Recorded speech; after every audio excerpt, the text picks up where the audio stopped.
আমি বর্তমানে আছি, আপনারা দেখতে পাচ্ছেন ঝিরিতে। এই ঝিরি হচ্ছে আমাদের সেই আলু বাড়ির, মানে তাদের কি বলবো, তারা এখান থেকে অনেক টিলা প্রায় 500 ফুট উপর থেকে এই ঝিরিতে এসে স্নান করে এবং এখান থেকে পানি নিয়ে যায়। আপনারা কিছু পর আমি দেখাবো, আপনার সাথে থাকবেন। খুবই চমৎকার, আপনারা দেখতে পাচ্ছেন ঝিরিগুলো, আপনার সাথে এই সেই রাস্তা আপনারা দেখেন, এই রাস্তা দিয়ে তাদের পানি নেওয়ার চলাচল। খুবই একটি ডেঞ্জার রাস্তা আপনারা দেখতে পাচ্ছেন।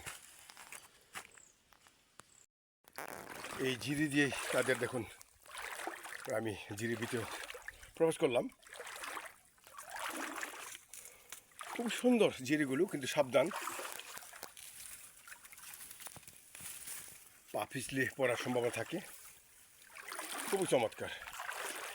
আপনার সাথে থাকার জন্য সবাইকে ধন্যবাদ। সাথে থাকুন, আমি সামনে আবার যাব। সবাইকে ধন্যবাদ।